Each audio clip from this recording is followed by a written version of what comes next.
Imana turaza gusaba abana bagabo bicaye imbere badufashe gusoma babegereze mikoro. Imana idufashe kandi duhana umugisha. Ni amagambo yitwa kuba inshuti y'Imana. Haleluya. Kuba inshuti y'Imana niyo magambo tugiye kuganira. Kuba inshuti n'Imana mu mibereho yawe ukaba inshuti n'Imana, mu mikorere yawe ukaba inshuti n'Imana. Imana ishimwe. Umwuka wera rero agira ukuntu apanga ibintu bye akajyana ahantu abyerekeza. Haleluya. Abaririmbyi batubanjirije abavandimwe baririmbye ngo jyewe ntago nzaceceka, sinzigera niyumanganya, reka data kuvuga iby'urukundo rwa Yesu. Haleluya. Umva baririmbye iby'ubucuti, mbega ubwo bihuza nibyo nari mfite. Nyine bagenda bakurikirana rero nayo nararirimba ngo ubwo ababisha bacu baduhagurukiraga, njye nabyumvishe cyane ngo ubwo ababisha baduhagurukiraga, ngo ubwo umujinya wabo wacanaga kuri twebwe, ubwo bari bagarukanye imbaraga, ngo amazi aba yaraturengeye ariko Imana yarahabaye iba mu ruhande rwacu. Nyine tugenda turimba gutyo, none anga dushoje ku ndirimbo ivuga ngo ubushuti bwa Yesu buratunyuze, ubushuti bw'Imana buratunyuze. Imana yacu duhana umugisha. Tugiye kuganira kuri amagambo avuga ikintu cyitwa ubucuti bw'Imana, kuba inshuti n'Imana, kuba inshuti na Yesu, ukagendana na Yesu, ugakorana na Yesu, mbese mu myicarire yawe n'imigendere yawe ugakorana na Yesu. Imana yacu niduhana umugisha. Reka dusome rero mu gitabo cya Yohana, ubutumwa bwiza uko bwanditswe na Yohana, niho tugiye gusoma. Ubutumwa bwiza uko bwanditswe na Yohana niho tugiye gusoma.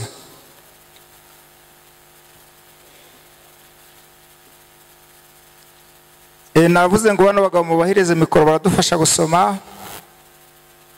Turasoma Yohana, ni inkuru za Lazaro. Yohana ibice 11. Turasoma duhereye ku murongo wa mbere turageza no murongo wa 11. Turaza gusoma hano ndahabwira mu kanya. Turasoma ahantu hatatu ubundi dusenga Imana. Haleluya. No gusoma no kwibukiranya, ariko reka twibukiranyira ijambo kuba inshuti n'Imana.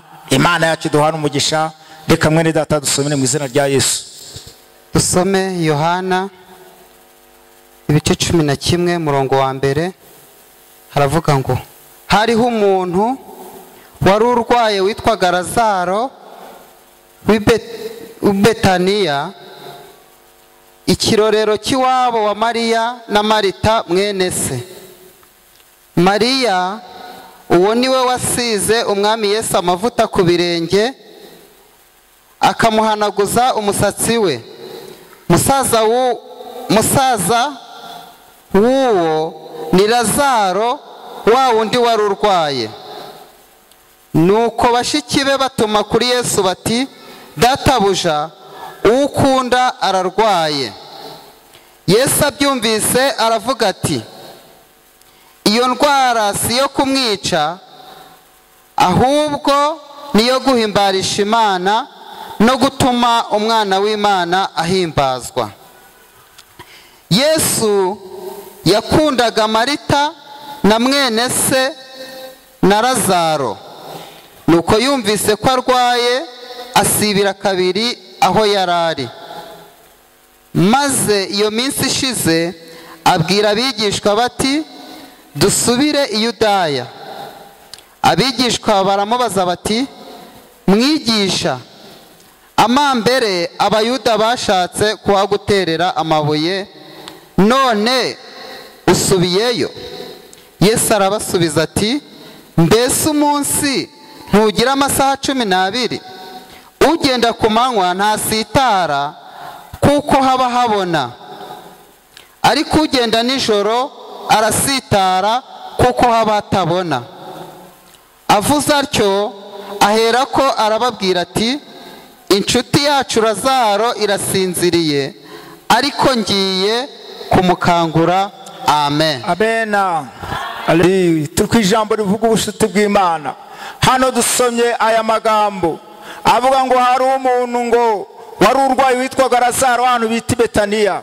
Yari afite bashiki be babiri, akagiramo mushiki we witwa Mariya, akagira n'undi witwa Lazaro.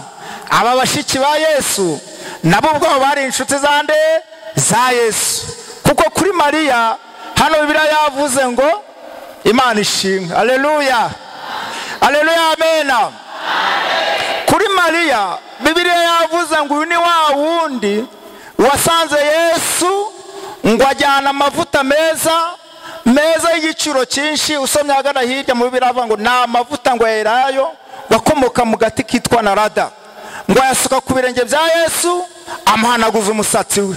Mbese impamvu yarakoze ibi ngibi nuko yari asanzwe ari inshuti yande ya Yesu. Imana ishimwe. Ngo Marita rero na Mariya bari basaza ba Lazaro. Igihe kiragera rero ngo Lazaro ararwara, mu kurwara arapfa. Haleluya. Amaze gupfa bibuka ko bafite inshuti yitwa Yesu. Inshuti yitwa nde? Yesu. Ngo bamutumaho, ariko kuko Yesu ashobora ibintu byose ntibyamuruza cyane, kuko ubundi igihe cyose ari kugenda ari gukora imirimo n'ibitangaza mu izina ryande rya Yesu. Ariko nanone Yesu yumvira ubwo butumire, kuko bari bamutumyeho ngo musaza wacu ararwaye kandi ararembye. Igihe kiragera Lazaro arapfa. Haleluya. Hano ku murongo wa 5 rero no twasomye ngo Yesu yakundaga Marita nkuko tumaze kubivuga na Mariya. Imana idufashe. Yari asanzwe afite urugendo, yakundaga Marita na Mariya ngo bene se wabo wa Lazaro. Ngo nuko yumvishe ko arwaye asibira kabiri aho yaragiye kujya. Ngo maze mu minsi ishize abwira abigishwa be ngo ararwaye arasinze muziye kumureba. Ariko twasomye mu izina rya Yesu. Imana idufashe. Hano rero icyo bishatse kuvuga ni igiki? Ni ukuvuga uri inshuti n'Imana uko byagenda kose, n'intambara zaba ari nyinshi zigoranye, ariko burya Imana ibisanzwe bizi. Imana idufashe kandi duhana umugisha, kandi dushyigikire cyane, ibe mu ruhande rwacu, itwiteho. Ngo abigishwa barimo bati mwigisha, amambere y'Abayuda bashatse kugutera amabuye none usubiyeyo. Buriya ntago kuba warashatse gutera amabuye Yesu byari bikomeye kuruta ubucuti Yesu yarafitanye na Lazaro n'uriya muryango. Mbese ari inshuti ye mu buryo bukomeye cyane. Imana yacu duhana umugisha kandi dushyigikire cyane, ibe mu ruhande rwacu. Arababwira ati rero reka tumanuke tugende tujyana biti Betaniya, tujye kureba inshuti yacu Lazaro kuko arasinziriye. Ariko Yesu ashaka kuvuga ko Lazaro yapfuye, nuko yanze kubibwira abo bigishwa be n'izo ntumwa ze. Ukomeza gusoma hepfo usanga avuga ngo abo bigishwa nabo baranezerwa ko Yesu agiye kujya i Betaniya. Aravuga ngo tujyane kandi dupfane nawe. Imana yacu duhana umugisha kandi dushyigikire. Turi ku ijambo rivuga kuba inshuti n'Imana, ugakorana n'Imana, ukagendana n'Imana. Mureke tuba inshuti n'Imana, dukorane n'Imana mu buzima bwacu, dukorane n'Imana, tugendane n'Imana.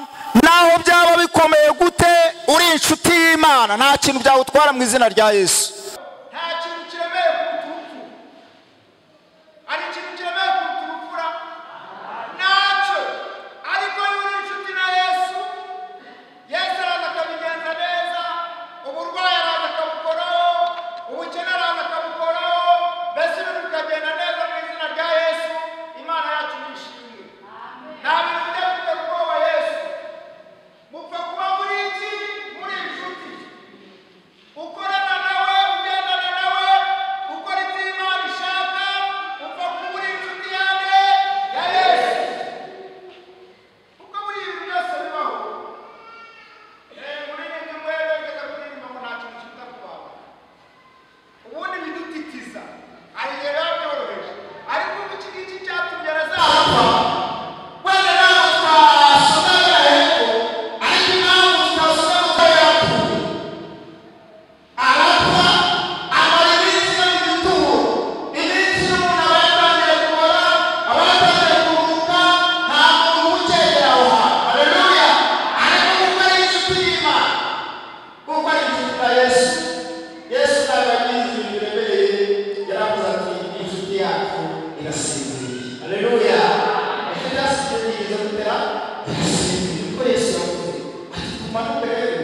byo kumuka gusaza inshuti yacu Imana idufashe ngo baramutse rero ngo bagezeyo Marita na Mariya baraza bamusanganira bamubwira amagambo uyu uratitse cyane y'ubuhanga busaba ntabwo yarapfuye bararira pe ukomeje gusoma na Yesu nabararira umukuri ngo nabararira kuko bari basabwa bakundana ariko tudatinze ngo yaravuze ngo mwamushize baragenda bakavuga ngo basaba barasohoka kuko basanzwe bari inshuti. Haleluya, azabasuhuka kandi azahagaze neza. Ntabwo bababwiye ni buriya turi muri iyi si dufite intambara n'ibigeragezo dufite ingorane amakuba turi impande n'impande ariko reka dushake ikintu cyitwa ubucuti niba ibindi byose tuyabimenye Yesu. Amena. Haleluya. Haleluya, amena. Ibindi tuyahereye Yesu reka tuhagarara twita ku inshuti y'iki ni Imana. Ku inshuti y'Imana ubyiyumvamo reka buriya kuba inshuti na Yesu cyangwa se kuba inshuti y'Imana nta wundi muntu wabyemera ni wowe ubwawe. Haleluya, ni wowe mukanya tugenzi bivuga ngo yuzuye ubucuti bwawe ntabwo twavuze ngo tuzuye ubucuti bw'umuntu ni wowe ubwawe niba uhamanye neza n'umwuka wera ukabona neza Yesu uri kumwe muri inshuti ibindi byose ntakintu mu izina rya Yesu kandi kugerera urukundo ni ukuri aba badamu bashiki baza bagira urukundo rwinshi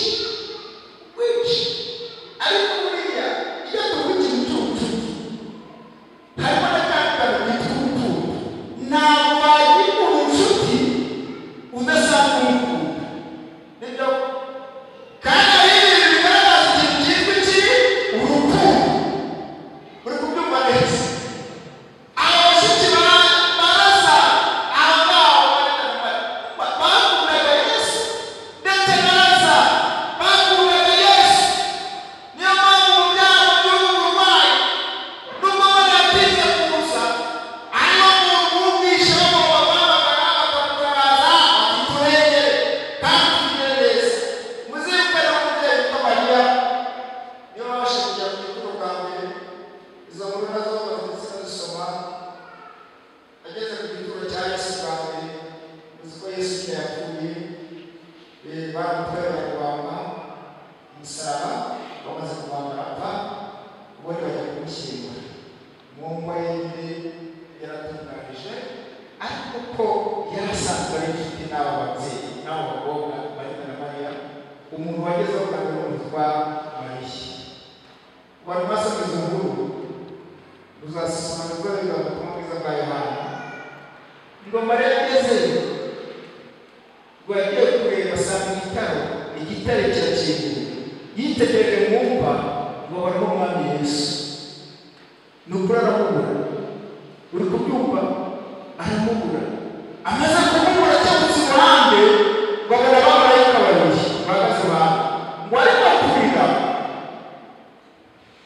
urukundo atandukanye urukundo arimo kurira ngo nibwo abamarayika ari kurira Mariya ari kurira aramubaza ati batwara ni mwe mukwesa ntabwo bamushyize ati umwana wanjye ntabwo uzatageze ate yagiye wakibwa kucyo Yesu arakiruka n'uko ari gukura imihanda. Haleluya. Ariko mukure uburyo Mariya yari yagiye kujya ruto ubundi bari basanzwe bakundanye Imana yadufashe kandi wamugisha icyama ukundira iri jambo Imana ifite imbere yawe ati nanjye uyu munsi ngiye kuba inshuti n'Imana nkorane n'Imana ngendane n'Imana ubundi bwanjye bwose Imana izabigira neza. Haleluya. Mukanya abantu bari barinze bavuze ngo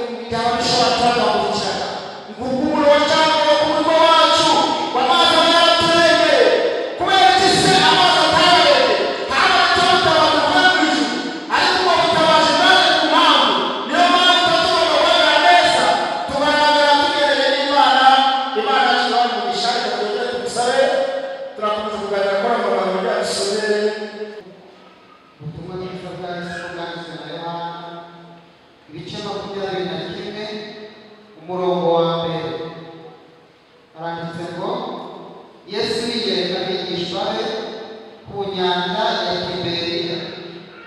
Hanyuma y'ibyo Yesu yongera kwiyereka abigishwa be ku nyanja ya Tiberiya, yiyerekana atya Simoni Petero na Toma witwa Didimo na Natanayeli w'i Kana y'i Galilaya na bene Zebedayo n'abandi bigishwa babiri bari bari kumwe. Nuko Simoni Petero arababwira ati ngiye kuroba. Baramubwira bati natwe turajyana nawe. Barahaguruka bigira mu bwato, ariko batesha ijoro ari ntacyo bafashe. Umuseke umaze gutambika, Yesu ahagarara mu kibaya cy'inyanja, ariko abigishwa ntibamenya ko ari we. Yesu arababaza ati yemwe bana banjye mufite icyo kurya? Baramusubiza bati ntacyo. Arababwira ati nimujugunye urushundura iburyo bw'ubwato murafata. Nuko bararujugunya, ntibaba bakibasha kurukurura kuko ifi zari nyinshi. Wa mwigishwa Yesu yakundaga abwira Petero ati ni umwami Yesu. Nuko Simoni Petero yumvise ko ari umwami, akenyera umwenda kuko yari yambaye ubusa, yiroha mu nyanja. Ariko abandi bigishwa baza mu bwato, bakurura urushundura rurimo ifi kuko batari kure y'inkombe, ahubwo ari nka mikono 200. Bomotse umusozi babona umuriro w'amakara n'ifi zokejeho n'umutsima. Yesu arababwira ati nimuzane kuko ifi mumaze. Subiremo. Yesu arababwira ati nimuzane ku ifi mumaze gufata. Simoni Petero yinjira mu bwato, akurura urushundura imusozi rwuzuye ifi nini 153. Ariko nubwo zari nyinshi zityo, urushundura ntirwacitse. Urushundura ntirwacitse. 12. Yesu arababwira ati nimuze murye. Ntihagira n'umwe wo muri abo bigishwa be utinyuka kumubaza ati urinde, kuko bari bazi ko ari umwami.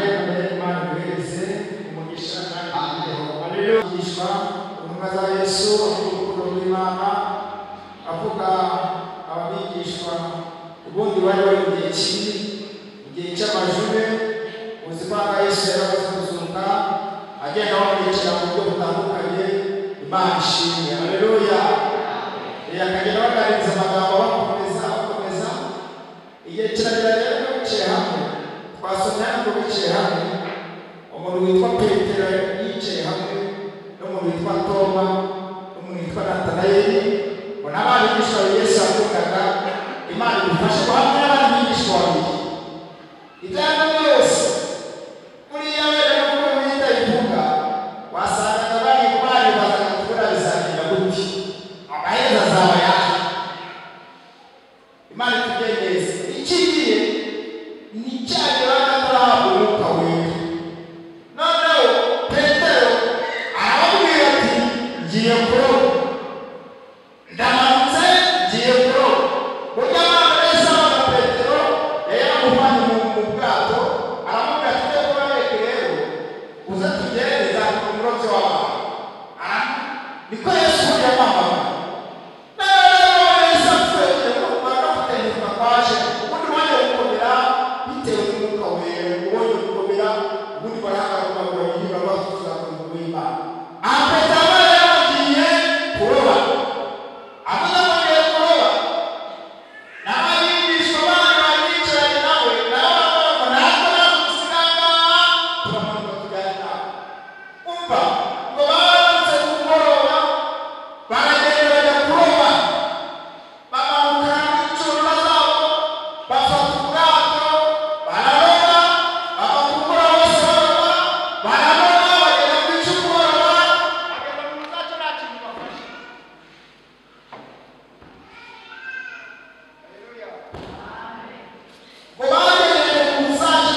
kwitwa kuba inshuti y'iki n'Imana.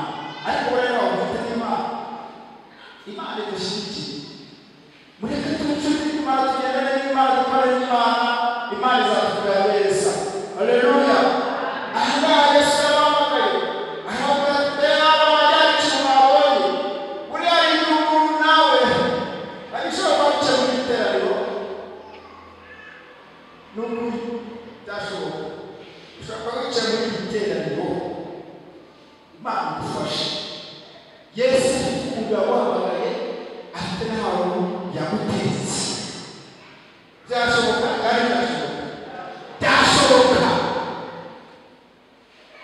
Ariko wowe ukaza ukajya kwishakishiriza, ugashakisha ugakora byose ugakubita hasi, bikanga.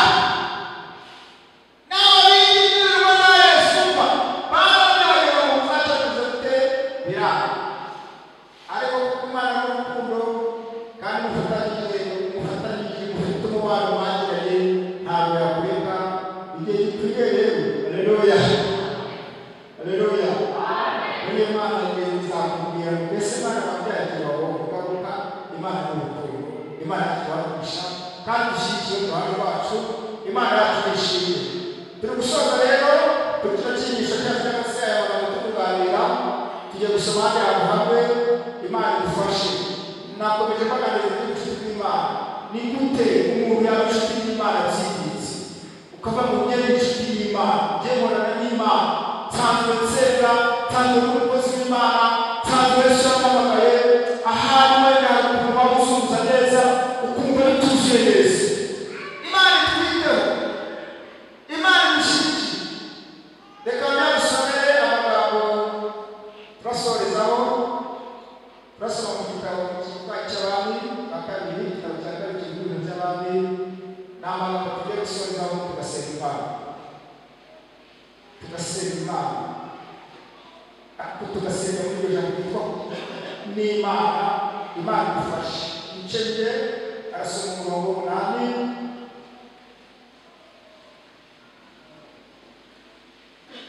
Ageze mu murongo wa 12. Igitabo cy'Abami ba kabiri, igice 4, umurongo wa mbere.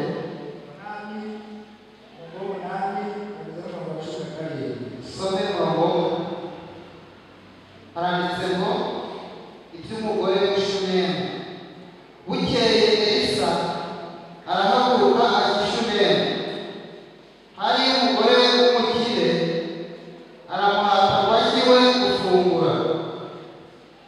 Nuko uhereye ubwo iyo yanyuraga hose yajyagayo gufungura.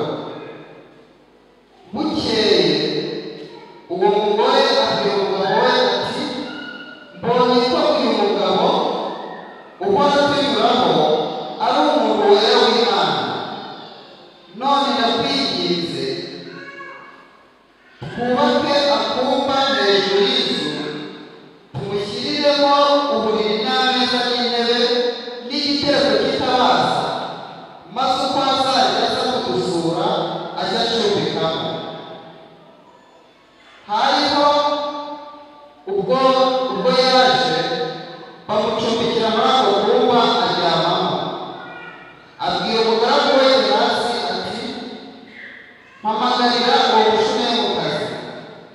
Amaze kumuhamagara aramwitaba, amuhagarara imbere.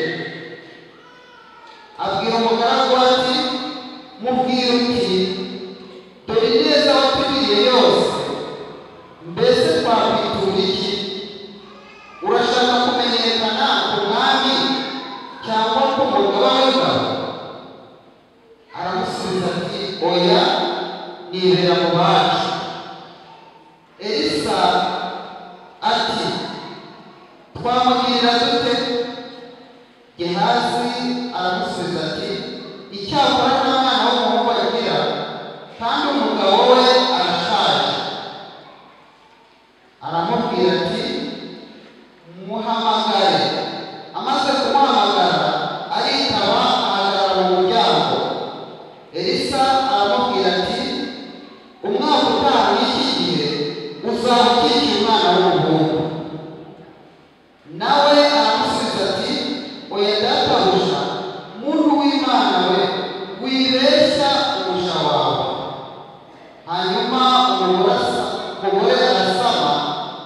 igihe kigeze abyara umwana w'umuhungu nk'uko Elisa yamubwiye.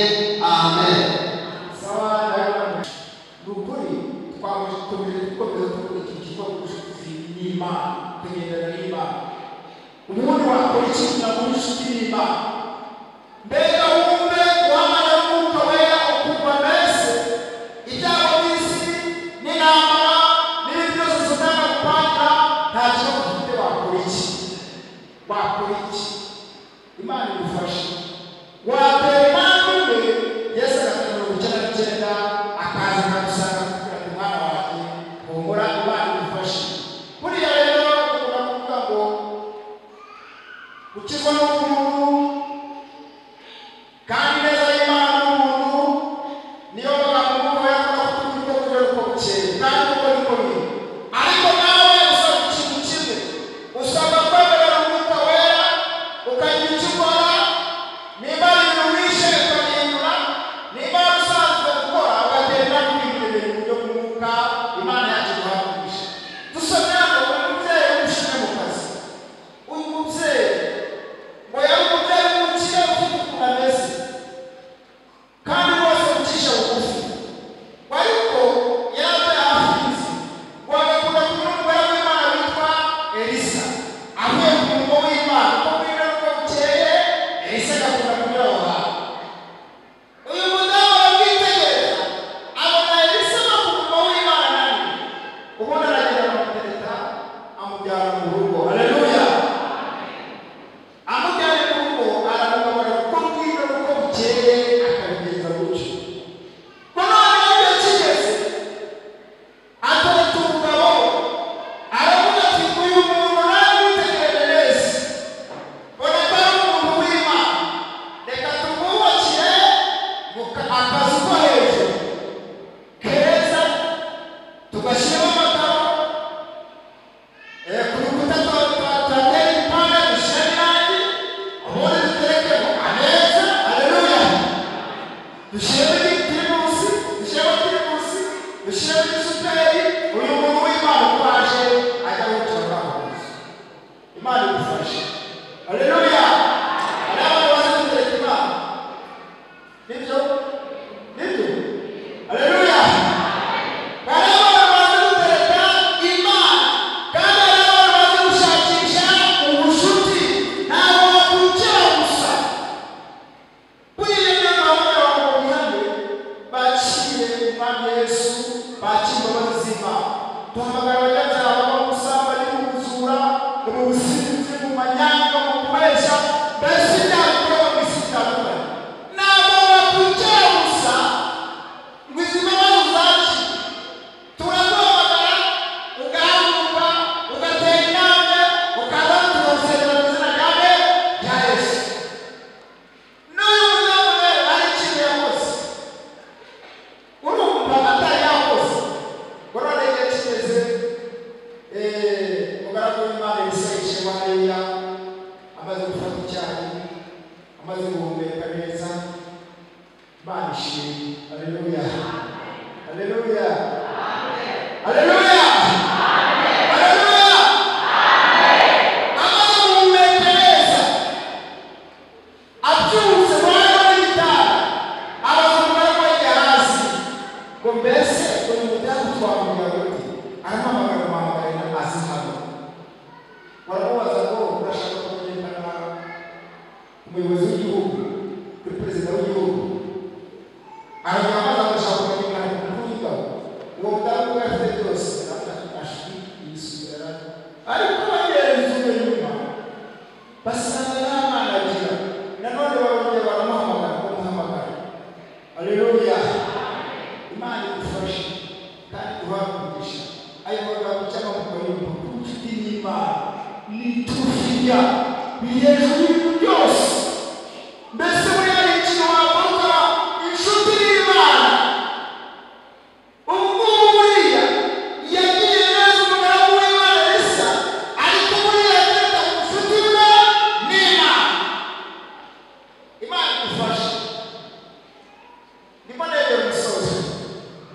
Abantu turinde turatuje gusenga mu izina rya Yesu. Umva ngo basanze n'abana bagira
ngo muze mwigire neza kuba abagabo banjye ngo namwe muzaba neza mbese abagishi n'amagambo y'Imana atari ikintu kimwe n'amagambo y'asoma Imana yakibahisha kandi bishyikire kandi bwite urebera ku nshuti y'Imana abantu bagira byinshi cyane byinshi babona inshuti byinshi kujya rero hari igihe abantu bakora inshuti ku bakomeye ku miryango ku mafaranga hariho n'abandi bigeze kubaho ngo bigeze bajya mu isante akareba umuntu afashe agacupa k'inzoga ngo inshuti yanjye wacupa uzi ko hariho n'abantu amacupa y'inzoga bari inshuti zabo icyo inzoga waba cyangwa se byakaba ari umugabo nabonye gupfumura hanze kagira gute yazana ushaka nagura akagana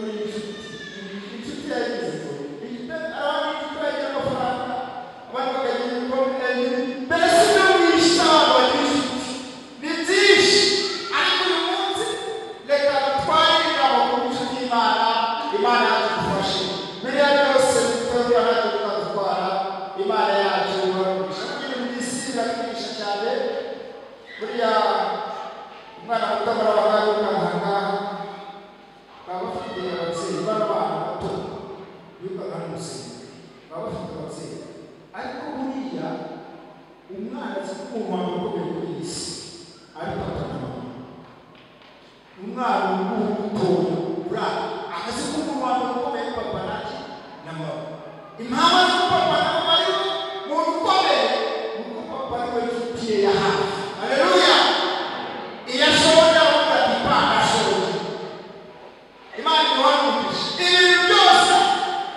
abazi ko papa arabikira mu izina rya Yesu ariko rero mureke turi inshuti na Yesu haleluya biriya byose ubushomeri ubukene indwara biriya byose byo mu isi tuzegereza umuntu uri inshuti ya Yesu ibyo kwa Yesu n'ibintu byose nta gitoko kirimo Imana yadufashe kandi tugereza tujye gusenga Imana ntabwo bitinde tujye gusenga Imana ibintu ijambo rizangana numvaga navuga ku inshuti y'Imana harimo akanyungu harimo akanyungu haleluya haleluya umuntu rero n'isara n'abagabo bazajya muri Tanzania kumuvumo abakuru bakaza muri Tanzania kuko umuntu akora muri Tanzania abadayimoni bakaza kubakurikira kandi akajya muri Tanzania numva arabiguriye ntabwo namushimira nanjye kuva n'umuntu w'ikicegera ariko ku mutima naramushimira kuzagerageza nyine nitwara inkuru kuko isi ntabwo ari tugurira ariko ku mutima naravuga kuzagerageza haleluya kuko iyo twiriye n'ibihereza icyubahiro iyo twiriye n'ibihereza icyubahiro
Imana yishyigikiye cyane ntabwo ukabanya wawe uri kwingingira Imana yishyigikiye cyane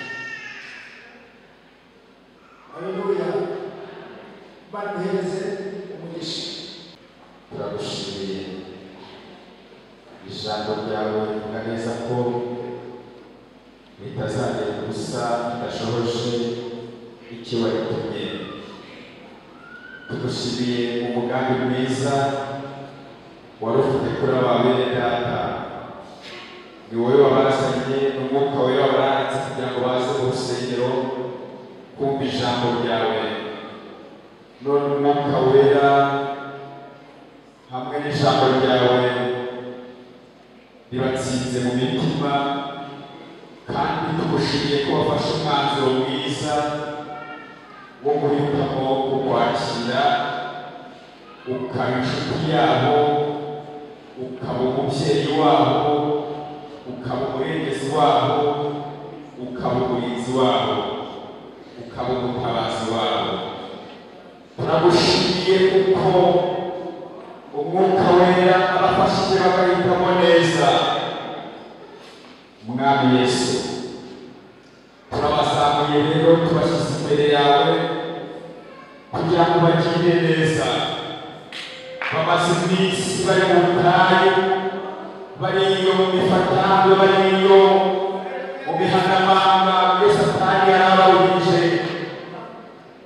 None Mana yacu, turabakweretse ubambure imyambaro y'ibishwambagara imwe bambaye mu butayu, ubambike imyambaro myiza y'igitare, imyambaro myiza ikwiriye abageni. Ubahe amahoro, kandi twirukanye abadayimoni n'abasubiza inyuma ku mugambi mwiza bahisemo. Abo badayimoni tubabirukanye mu izina rya Yesu. Ubafata akaboko, ubakomeze, ubakomeze. Ubahe kuryama basinzire bagubwe neza, kandi barinde kuba muri sosiyete mbi, ahubwo bahitemo kuba muri sosiyete nziza y'abana b'Imana, ibaganiriza amagambo y'Imana, ibakomeza mu by'inzira. Ubagirire neza Yesu, kandi turabakweretse. Turagushimiye, tugukomeye amashyi kuko imbaraga zawe n'ibindi uvuye mu bisesha amaraso yawe. Turabigushimiye.